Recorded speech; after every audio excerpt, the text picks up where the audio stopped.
नमस्कार, मैं हूं आशीष चित्रांशी और आप देख रहे हैं the news launcher. Hot topic with Hemant Tantri. Hemant भाई को ले आइए स्क्रीन पर। आज हॉट टॉपिक ही हम पहले लेकर आए हैं। स्वागत है हेमंत भाई। वजह है कि राहुल गांधी ने पूरी की पूरी बोगी ही बुक करवा ली है ट्रेन में। इसी वजह से हम हॉट टॉपिक पहले लेके आ गए। दरअसल कोटा, ओम बिरला का घर, वहां बहुत धांसू एंट्री की तैयारी हो चुकी है। वो फिल्म में देखते हैं ना, एंट्री हीरो को होती है, लगते हैं लोग सीटी बजाने, उस टाइप की एंट्री तैयारी है। पहली बार आप ऐसा कार्यक्रम देखेंगे। नॉर्मली ये विदेशों में होता है कार्यक्रम, जिसमें कॉरिडोर होता है। और एक जगह और ऐसा आप देखे होंगे भारत में, लेकिन वहां पर वन वे ही ट्रैफिक रहा, वहां भी टू वे नहीं होता। बंगाल में मैंने एक चीज देखा था। वो कॉरिडोर सिस्टम, कॉरिडोर बना करके दोनों तरफ लोग खड़े और बीच से टहलते टहलते लोगों से संवाद करना। ये ममता बनर्जी और अभिषेक बनर्जी करते रहे। लेकिन उसमें था कि वो टू वे नहीं था, वन वे था। वो घूम घूम के भाषण देते थे। पहली बार कोटा में, हो सकता है कहीं हो तो मैं मिस कर रहा हूं, पहली बार कोटा में वो विदेश वाला सिस्टम होगा। मंच नहीं, राजनीतिक मंच नहीं सजेगा वहां पर। वो जोरदार लच्छेदार भाषणबाजी, 2047 तक विकसित भारत संकल्प है, नारा नहीं, ये लफाजी नहीं होगी, जुमलेबाजी नहीं होगी। वहां कॉरिडोर होगा, बच्चे होंगे, बच्चे हजारों की संख्या में छात्र होंगे, जनजी होंगे, और राहुल उनके बीच में एक के बाद एक पढ़ते जाएंगे, उनसे इंटरेक्ट करेंगे, इंटरेक्शन होगा, उनकी सुनेंगे। अपनी तो इस देश में जब से नरेंद्र मोदी आए हैं तब से सुनाया ही जा रहा है। जनता की कहां सुनी जा रही, युवाओं की कहां सुनी जा रही। तो ये पहला एक्सपेरिमेंट मुझे लगता है कि ये बहुत ही जरूरी भी था। और जरूरी जो था उसको इंप्लीमेंट करने के लिए राहुल को साथ हुआ। इंटरेक्शन ही जरूरी है, संवाद जरूरी है इस देश में। और बिरला के घर से शुरू हो रहा है, जो संवाद में विश्वास नहीं रखती। स्पीकर के रूप में जिसने भारत के इतिहास में, आजाद भारत के इतिहास में सबसे स्याह पन्ना जोड़ा है स्पीकर के रूप में, वो नाम है ओम बिरला का। जिनके लिए विपक्ष का नेता जैसे ही खड़ा होता है, नो नो नो नो शुरू होता है, उसी के घर में अगर यस एस एस होगा तो ज्यादा बेहतर है लोकतंत्र। और 3 घंटे नॉन स्टॉप धमाका, क्योंकि यहां पर बोलेंगे हजारों जेनजी। और बोलेंगे नहीं, वो मोदी की पोल खोलेंगे। 12 साल से जो महामानव राज कर रहा है, इस महामानव की एक एक कलई खोलेंगे। तो इस कार्यक्रम पर नजर रखिए। इस कार्यक्रम में एक बड़ा महत्वपूर्ण हिस्सा, जिस वजह से हम अभी कार्यक्रम लेकर के आए, नहीं तो शाम में भी ला सकते थे। एक महत्वपूर्ण डेवलपमेंट ये है, राहुल गांधी चौपल से तमाम व्यवस्थाएं हैं, जा सकते थे, लेकिन राहुल ने एक पूरी बोगी बुक करवाई। शताब्दी, जन शताब्दी, शताब्दी जो चलती है जन शताब्दी टाइप, उसमें पूरी बुक करवा ली बोगी। अब वो निजामुद्दीन से चलेगी, कोटा तक जाएगी, करीब करीब 5 घंटे का सफर होता है। इस दरमियान रास्ते में जितने स्टेशन आएंगे, वहां से भी कुछ कुछ छात्र उस बोगी में आएंगे। और पूरे रास्ते कोटा की तैयारी समझिए, होमवर्क 5 घंटा ट्रेन में होगा, क्योंकि वहां भी छात्रों के साथ रहेंगे। और छात्रों से, वहां जब हजारों छात्रों से इंटरेक्ट करेंगे, उसके साथ ये जो है कम से कम 50, 60, 70, 80, 100 जो छात्र रहेंगे बोगी में, उनके साथ विषय की गंभीरता को और गहराई को समझना, ये होता है होमवर्क। मोदी जी का होमवर्क मोदी जी कभी नहीं करते हैं। मोदी जी का होमवर्क करने के लिए उन्होंने किराए पे रखा है। वही लिख के दे देते हैं, जो लिख के दे दे वो पढ़ देते हैं मोदी जी। उन्हें पता भी नहीं होता है कि वो पढ़ क्या रहे हैं। जब पूरा भाषण खत्म हो जाए तो आप भाषण में से कोई बीच का हिस्सा निकाल के पूछ लीजिए, शून्य, नील बटा सन्नाटा। तो मैं खबर आपको दिखाऊं और फिर हेमंत भाई के साथ जो है आगे स्टेशन वगैरह हम लोग भी देखे, कौन कौन सा स्टेशन कहाँ क्या तैयारी है। उन्होंने पूरी तैयारी यहाँ से लेके कोटा तक की तैयारी हेमंत भाई ने नजर रखी है उस पर। राहुल गांधी 17 जून को आएंगे कोटा। नीट छात्रों के मन की सुनेंगे बात। 3 घंटे चलेगा कार्यक्रम। सबसे बड़ी हेडलाइन ये है जो बीच में है, नीट छात्रों के मन की बात सुनेंगे। 12 साल से तो मोदी के मन की बात सब सुने हैं, छात्र भी सुने, सब सुने मोदी के मन की बात। मोदी ने किसी के मन की बात नहीं सुनी, किसी के मन की बात नहीं। जिसने अपने मन की बात कहने की कोशिश की, वो पाया लाठी, वो पाया मुकदमा। आगे चलिए इस हेडलाइन के आगे। ये देखिए, जल शताब्दी से आएंगे राहुल, रास्ते में 12 स्टेशनों पर स्टूडेंट्स से मिलेंगे। 12 स्टेशन रास्ते में पड़ेंगे निजामुद्दीन से कोटा के बीच। इन सब जगहों पर स्टूडेंट से मुलाकात करेंगे। हालांकि जनशताब्दी उनके मुताबिक रुकेगी नहीं कि वहां जनशताब्दी उनके हिसाब से चलेगी, वो तो और जल्दी चला दे उनका बस चले तो मुझे लगता है कि स्टेशनों पर कुछ छात्र होंगे जो बोगी में साथ साथ आगे बढ़ते जाएंगे, वहां से जुड़ते जाएंगे। आगे चलिए, रागा स्टूडेंट्स ऑन बोर्ड, ये है इंफॉर्मेशन जो ट्रेन वाली। आप नीचे देखिए, रागा will travel Hazrat Nizamuddin to Kota, ये बाई ट्रेन 17 जून। ये इंफॉर्मेशन इसमें भी है। और आगे चलिए, आइए फटाफट लाइए। राहुल ने निकलने से पहले एक बार आह्वान भी किया है सब देश के युवाओं को, छात्रों को। देश के हर युवा से मेरी एक बात, आज इस देश में मेहनत का फल नहीं, सपने देखने की सजा मिलती है। इसको फुल कर दो भाई। हर पेपर लीक, हर रद्द परीक्षा, हर अधूरी भर्ती सिर्फ सिस्टम की विफलता नहीं, लाखों सपनों पर प्रहार है। मैं जानता हूं आप थक चुके हैं, गुस्से में हैं, पर याद रखिए, जब सरकार सुनने को तैयार न हो तब आवाज ऊंची करनी पड़ती है। इसलिए मैं आप सबको बुला रहा हूं, 17 जून कोटा, छात्रों की गूंज। आइए मिलकर एक ऐसी हुंकार बने जिसे अनसुना करना नामुमकिन हो। कोटा से शुरुआत, फिर देश के हर कोने तक। ये आपके भविष्य की लड़ाई है और मैं आपके साथ हूं। 17 जून छात्रों की गूंज, कोटा महारैली। चलिए अब हटा दीजिए। अब इसके आगे चलिए, तो इसके आगे आपको डिटेल मिल जाएगा। पूरा जो डिटेल मैंने भी शुरू से बताया है, उसमें वेन्यू, प्लान, ये सब आपको मिल जाएगा आंशिक रूप से। राहुल गांधी 17 जून को राजस्थान के कोटा दौरे पर आएंगे। देश भर में मेडिकल प्रवेश परीक्षा नीट को लेकर उठे सवालों और छात्रों से जुड़े मुद्दों के बीच राहुल गांधी कोटा में युवाओं और छात्रों से सीधा संवाद करेंगे। उनका कार्यक्रम शाम 5:30 बजे दशहरा मैदान स्थित श्री राम रंगमंच पर आयोजित होगा, जो करीब 3 घंटे तक चलेगा। शहर कांग्रेस अध्यक्ष राखी गौतम और देहात अध्यक्ष भानु प्रताप सिंह तैयारियों में जुटे हुए हैं। ये दशहरा मैदान में श्री राम रंगमंच पर, रंगमंच की सब कठपुतलियां हैं, अब मोदी जी कठपुतलियों को नचा रहे हैं, इसीलिए रंगमंच पे रखा गया है इसको। इस कार्यक्रम की खास बात यह होगी कि यहाँ पारंपरिक राजनीतिक सभाओं की तरह मंच नहीं होगा, न ही नेताओं के लंबे भाषण होंगे। राहुल गांधी सीधे छात्रों और युवाओं के बीच पहुंचकर उनकी समस्याएं और मन की बात सुनेंगे। इसके लिए विशेष कॉरिडोर बनाया जाएगा, जिससे वे छात्रों के बीच जाकर उनसे आमने सामने बातचीत कर सकेंगे। चलिए, और बचाओ कुछ तो दिखा दीजिए, नहीं तो अब हम चलें अपने कॉरिडोर पर आगे बढ़े, अपने संवाद को शुरू करें। ये देखिए, शिक्षा बचाओ भविष्य बचाओ, वही जो है कोटा का पोस्टर, पहला पड़ाव कोटा महारैली 17 तारीख को।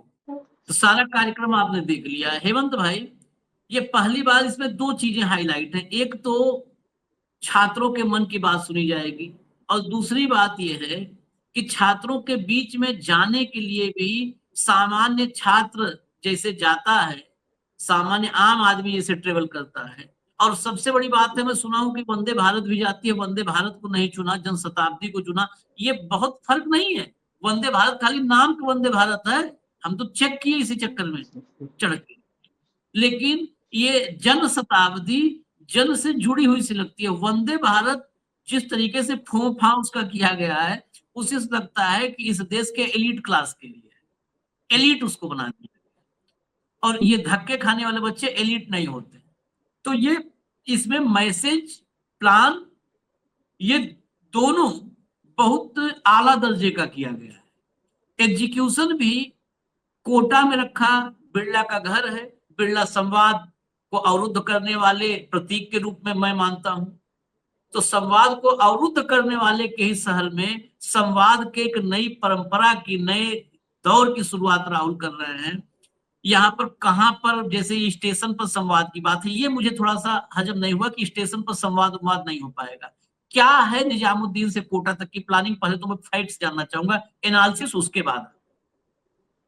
आशीष भाई नमस्कार, आपको सारे दर्शक साथियों को भी। देखिए, ये जो संवाद के नाम पर ये जो सारी चीज की जा रही है, सारी की सारी कवायद, ये असल में अगर आप देखेंगे ये पैटर्न थोड़ा सा दौर के साथ बदला है, वरना ये महात्मा गांधी का रास्ता है। महात्मा गांधी का रास्ता क्या था कि देश के अलग अलग कोनों के अंदर जाओ, अपने मुद्दों को उठाओ, लोगों को एकजुट करो, उनकी बात सुनो, और फिर अगर जरूरत पड़े तो सत्याग्रह से लेकर के तमाम अहिंसा के जरिए आगे बढ़ो। ये चीज आपको देखनी पड़ेगी कि इसकी पूरी की पूरी प्लानिंग कितनी फाइन ट्यूनिंग की गई है। आपने बिल्कुल ठीक कहा, सही पकड़ा कि चाहते तो वंदे भारत से चले जाते, चार्टर्ड चॉपर से चले जाते, हेलीकॉप्टर से चले जाते, जहाज से चले जाते, कोई खास बात नहीं। लेकिन पूरी की पूरी जो कवायद है निजामुद्दीन से लेकर के कोटा तक पहुंचने की, आपने कहा रास्ते में संवाद नहीं हो सकता। एक पूरी की पूरी बॉगी बुक कराई गई है, उसमें तमाम सिलेक्टेड छात्र अलग अलग जगह से रास्ते में चढ़ जाएंगे, 12 स्टेशन पड़ेगा। और जो इंटरेक्शन का काम है फर्स्ट हैंड एक्सपीरियंस का, वो विद इन द कंपार्टमेंट भी होगा। और जहां मान लीजिए कोई 5 मिनट का 4 मिनट का स्टेशन है, तो वहां भी जिस तरीके से 2 मिनट उतर के या डब्बे में से खड़े खड़े एक नेता की बात होती है कि एक संवाद के तौर पर एक इंस्टेंट कनेक्ट करना कि देखो मैं तुम्हारे लिए जा रहा हूं, वो एक चीज जो है वो इसमें नई जोड़ी गई है। और हकीकत में अगर आशीष भाई देखोगे तो इसका एक, अब तो आपने जो बात की ना बिड़ला वाली, वो बहुत महत्वपूर्ण कंपोनेंट जोड़ दिया आपने कि जो बिड़ला साहब जो पार्लियामेंट के अंदर, लोकसभा के अंदर, हाउस ऑफ पीपल के अंदर ऑपोजिशन को बोलने नहीं देते, फैसिलिटेट करने की बजाय डिसरप्ट करते हैं लगातार, और ये भी डिक्टेट करते हैं कि क्या बोलना है क्या नहीं। उनके निर्वाचन क्षेत्र के अंदर जाके, आपको पता ना वो कोटा से आते हैं, वहां जाकर के इस तरह की छात्रों की गूंज कर कार्यक्रम करना, ये अपने आप में काफी इंटरेस्टिंग है, काफी इनोवेटिव भी है, और काफी इसके अंदर विजन भी है। अभी यहां पर आप जो कोटा में देखते हैं वो सारे बच्चे अपने सपने लेकर के आते हैं कि हमारा सपना पूरा हो, हम जीवन में कैरियर बनाइए करें। ये पहली बार है कि कोटा में जो छात्र रह रहे हैं तमाम दुश्वारियों के बीच, तमाम तरह की खबरें छपती है बीच में, जिस तरीके का डिप्रेशन और सारी चीजें होती है वहां पर, उसके सारे के अंदर वहां जाकर के कार्यक्रम की शुरुआत करना, कोटा के महत्व को रेखांकित करना, युवाओं की मेहनत को रेखांकित करना, उनके संघर्ष को अंडरलाइन करना, और कुल मिलाकर के एक ऐसे इशू को उठाना जिसको Modi, RSS, Bhajpa, IT cell चिमटी से भी छूना पसंद नहीं करते। और वो क्या है? युवाओं के मुद्दे, पेपर लीक, सीबीएसई का गड़बड़ जाना, एनटीए की जितनी बेकायदगियां हैं, पिछले 12 साल में 89 परीक्षाएं लीक हुई, उन सब के अंदर दिल्ली में निजामुद्दीन से बैठने से लेकर के, जैसा आपने कहा कोटा के रास्ते तक, पूरे का पूरा कंसेप्ट भी तो क्लियर होगा ना। एक डब्बे के अंदर मान के चलिए 80 के आसपास छात्र होते, लोग सीट होती, अगर गलत नहीं हूं मैं, जो अपने रिजर्व डिब्बा होता है। और अगर जनरल डिब्बा है, जनरल बोगी, जनरल शताब्दी में अब क्या स्थिति है मुझे नहीं पता, लेकिन वहां पर जो स्टूडेंट होंगे उनके साथ पूरा रास्ता इंटरेक्शन ही चलेगा। और वहां जाने के बाद भी बड़ा इंटरेस्टिंग आशीष भाई, वो भी मैं दर्शकों को बता दूं कि किसी भी कांग्रेसी कार्यकर्ता की एंट्री नहीं है कार्यक्रम के अंदर, केवल छात्र और उनके अभिभावक ही जाएंगे। अगर कोई कांग्रेसी छात्र है या कोई कांग्रेसी अभिभावक है तो वो जा सकता है अपने डॉक्यूमेंट्स वगैरह के सारे साथ दिखा करके। तो ये जो पूरा का पूरा कार्यक्रम है ये लीक से हट करके है। यहां पर ना कोई मंच लगेगा, ना कोई टेंट होगा, ना किसी भी तरीके का औपचारिक स्वागत होगा। जैसे होता है ना, स्टेशन पे उतरे वहां स्वागत, रास्ते में 10 जगह द्वार बना दिए वहां स्वागत, वो सब नौटंकी, कोई उसका औपचारिकता कोई मतलब नहीं है। सीधे के सीधी एंट्री जो राहुल गांधी की है वो कार्यक्रम स्थल पर होगी, केवल स्टूडेंट्स और अभिभावकों को प्रवेश मिलेगा, किसी नेता का कोई भाषण नहीं होगा।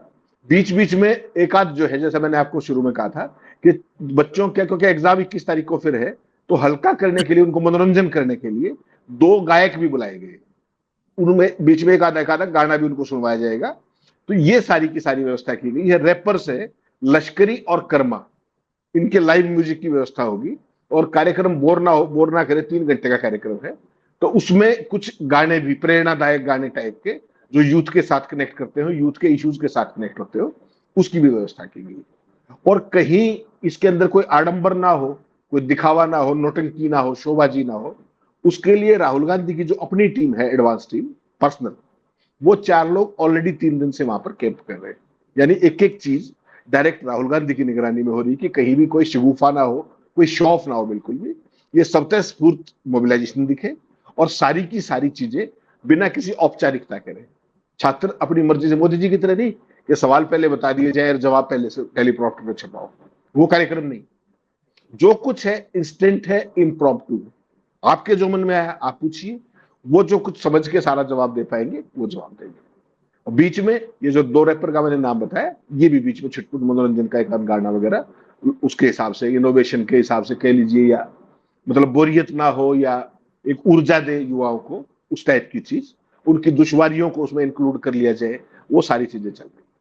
तो आशीष भाई, ये जो एक नया रूप जो आप राहुल गांधी का देख रहे हैं ना, इस देश में एक्चुअल में जरूरत इसी बात की।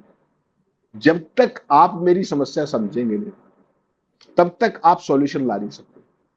तो आरएसएस और बीजेपी को तो 100 साल में एक चीज सिखाया जा रहा है कि ना तो समस्या को समझना है और स्वीकार करने की तो बात ही बन जाएगी। मुझे इतना सब हो गया, 89 पेपर लीक हो गए, सारी बात हो गई, व्यापम घोटाले से लेकर बीजेपी और आरएसएस का, उनके आईटी सेल का क्या रोल रहा है आज तक? कभी कोई चर्चा सुनी आपने?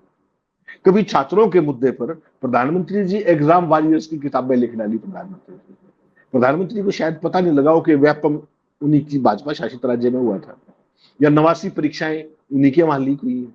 वो तो ये कहा करते कि इंटरव्यू खत्म कर देंगे, और आज आप देख रहे हैं भर्तियों का पैटर्न क्या है। तो सारी जो स्थिति है ना, एक एक मुद्दे को समझने की कोशिश लीडर ऑपोजिशन कर रहे हैं। और उन्होंने साफ कहा कि ये बातचीत केवल ये नहीं है कि यहां बात करनी, इस सारे को वो संसद के मानसून सत्र में फर्स्ट अवेलेबल अपॉर्चुनिटी में सरकार के सामने उठाने जा रहे हैं। फिर वहां अपने क्या नाम है, बिड़ला साहब, ओम बिड़ला साहब की कृपा की जरूरत पड़ेगी, क्योंकि वो बताते हैं कि क्या उठा सकते हैं क्या नहीं उठा सकते।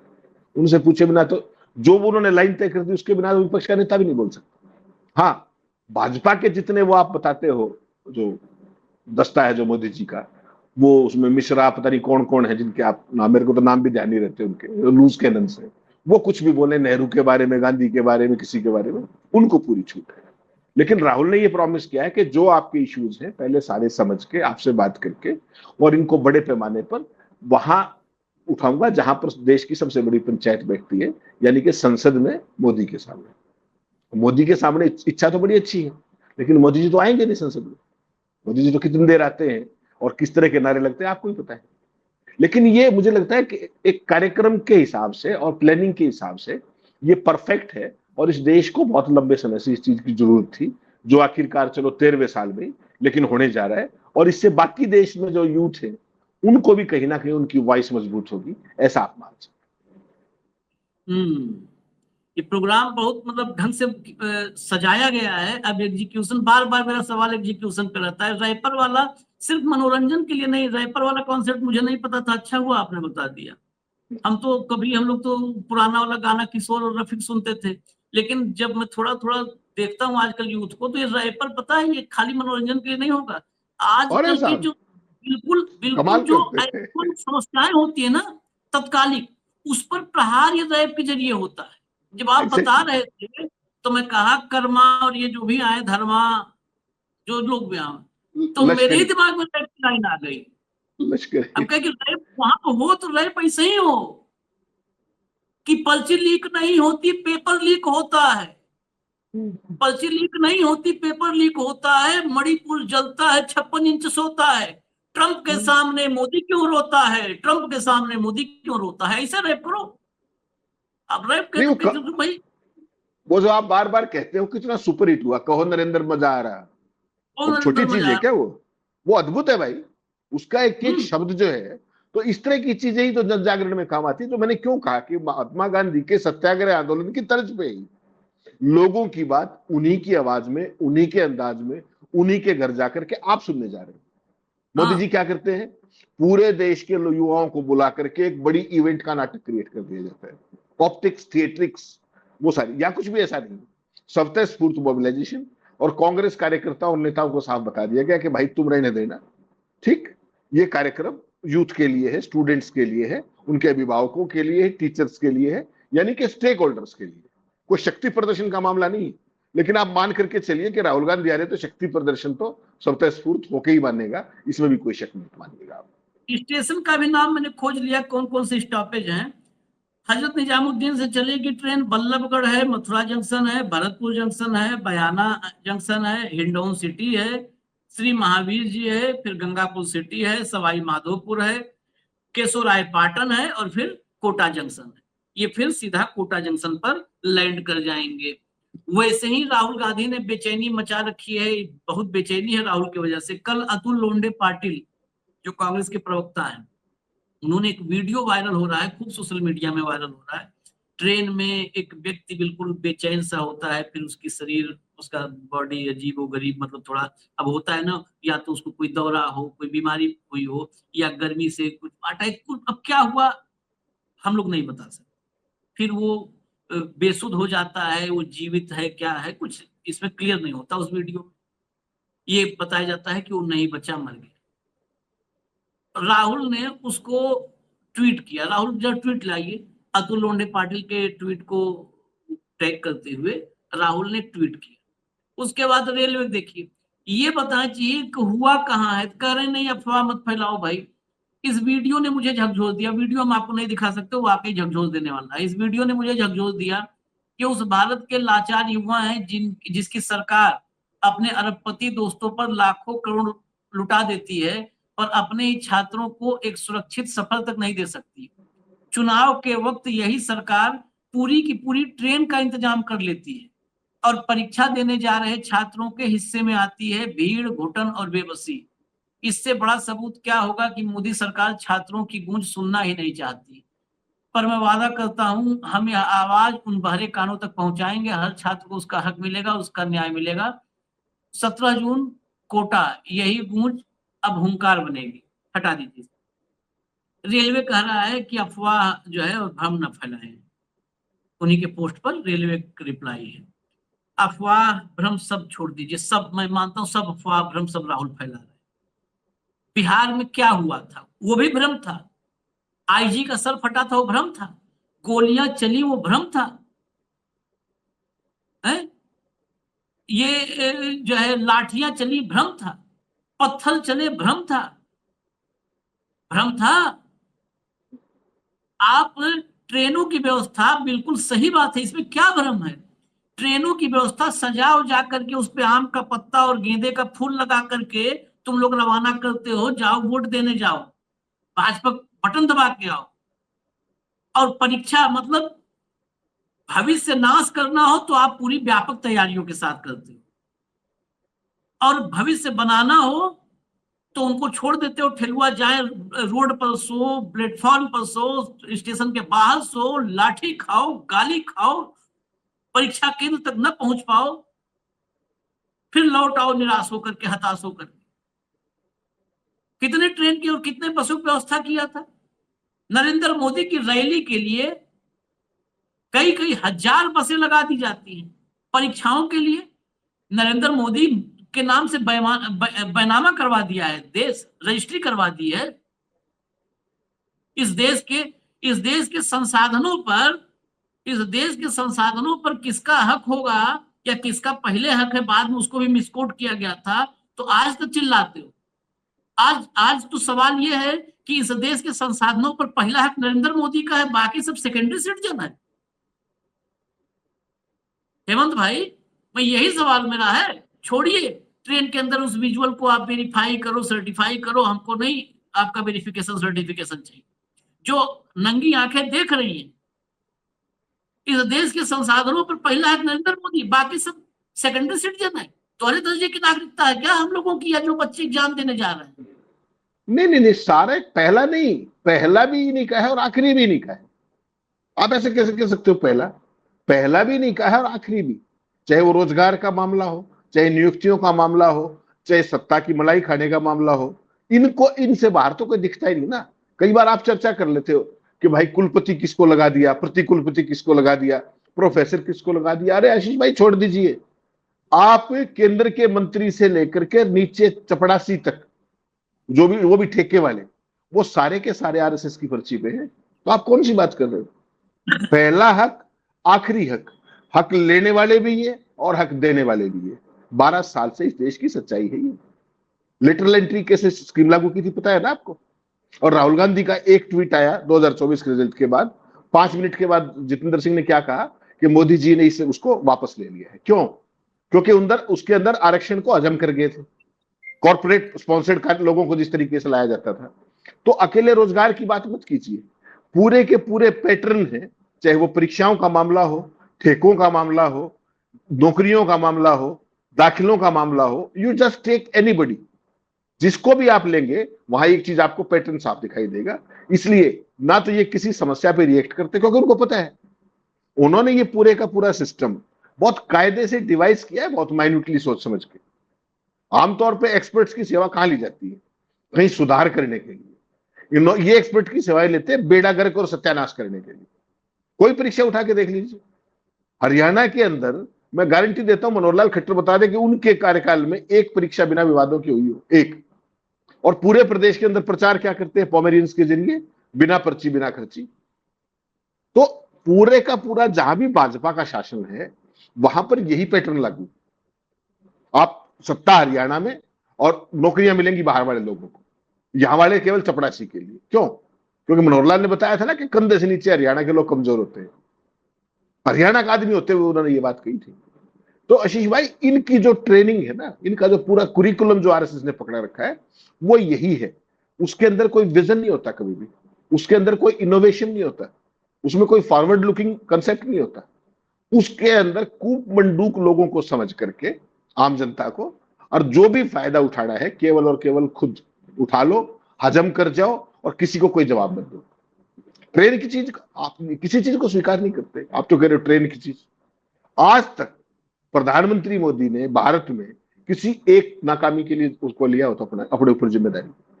इनके किसी मुख्यमंत्री ने किसी चीज की नाकामी के लिए माफी मांगी हो, खेद प्रकट किया हो? सिखाया ही नहीं गया इनको। किसी महत्वपूर्ण सवाल का जवाब दिया गया हो, नहीं देंगे।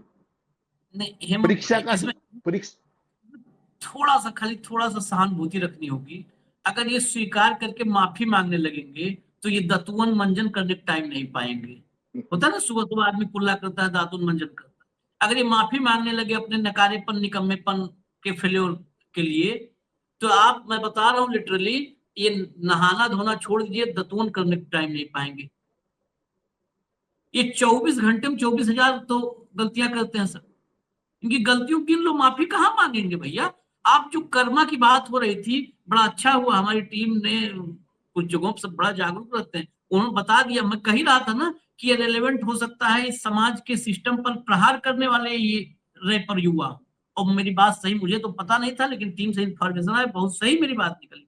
ये विवेक अरोड़ा नाम है रैपर कर्मा जो है, इसने एक पब्लिक नोटिस करके रैप सॉन्ग बनाया था। पब्लिक नोटिस जो है, इसको जो ये ट्रोलर्स है ना, ट्रोल्स, इन ट्रोल्स ने नाक में दम कर दिया, देश विरोधी राष्ट्र विरोधी करार करके उसको रिमूव करवाया।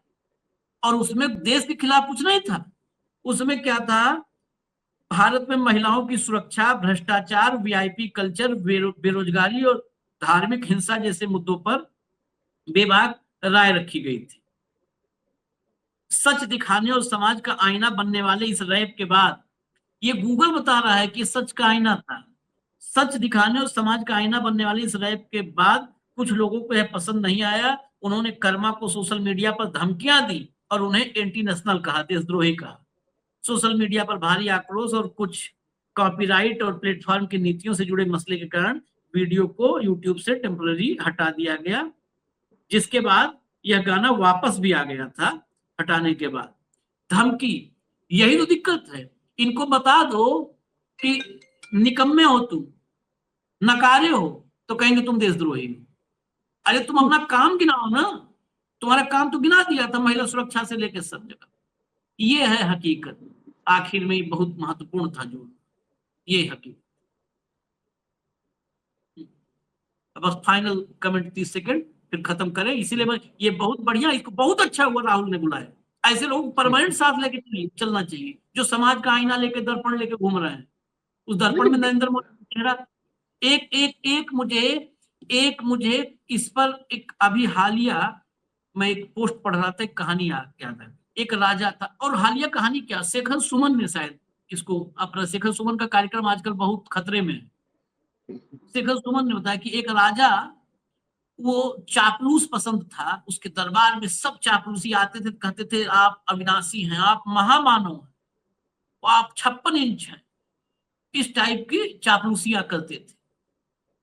राजा के जो भोंपू बाजार में घूमते थे, राजा के जो भोंपू, मैं उन्हें थोड़ा सा ऐड कर रहा हूँ, सॉरी, शेखर सुमन में, राजा के भोंपू जो बाजार में घूमते थे, सब्जी मंडी में घूमते थे, वो सब्जी मंडी में भी कहते थे कि इससे बड़ी तरोई हमारा राजा खाता है, राजा की लौकी और बड़ी और फ्रेश, इस टाइप से वो वहां भी चाटुकारिता करते थे। एक बार राजा को दर्पण, आईना गिफ्ट कर दिया गया, आईना गिफ्ट किया गया। राजा जा करके कोने में अपना आईना, मतलब मैं अपने तरीके से बता रहा हूँ, वो नहीं, आईने में अपना चेहरा देखा। राजा वर्षों बाद देख पाया कि मैं हकीकत में क्या हूं, और सालों से दर्पण नहीं देखा था, हकीकत देख पाया सालों के बाद। क्रुद्ध हो गया राजा, जब अपनी हकीकत देखा वो, तो क्रुद्ध हो गया, क्योंकि वो हकीकत से बहुत दूर रहना चाहता था, परहेज करता था। राजा ने दर्पण पटक दिया, दर्पण पटक दिया, राजा ने तोड़ दिया दर्पण। दर्पण टूटने के बाद पता है क्या हुआ? सिर्फ राजा, एक दर्पण में राजा की असली तस्वीर, असली चेहरा एक दर्पण में दिख रहा था। जैसे ही वो कांच आईना तोड़ा, इतने छोटे छोटे दर्पण बन गए, हजारों की संख्या। और राजा का जो विद्रूप चेहरा था, राजा की हकीकत थी, वो हजारों दर्पण में दिखने लगी, हजारों आईनों में दिखने लगी। तो इसलिए ऐसे कर्मा जैसे लोगों को आप लेके घूमिए, ये दर्पण तोड़ेंगे, इनका चेहरा हजारों लोग देखेंगे। बस। नहीं, आशीष भाई, देश के युवा समझ रहे हैं सारी बातों को, सब कुछ अपने साथ होता देख रहे हैं, भुगत रहे हैं, झेल रहे हैं। उनको एक आवाज नहीं मिल पा रही थी, एक संगठित वॉइस नहीं मिल पा रही थी।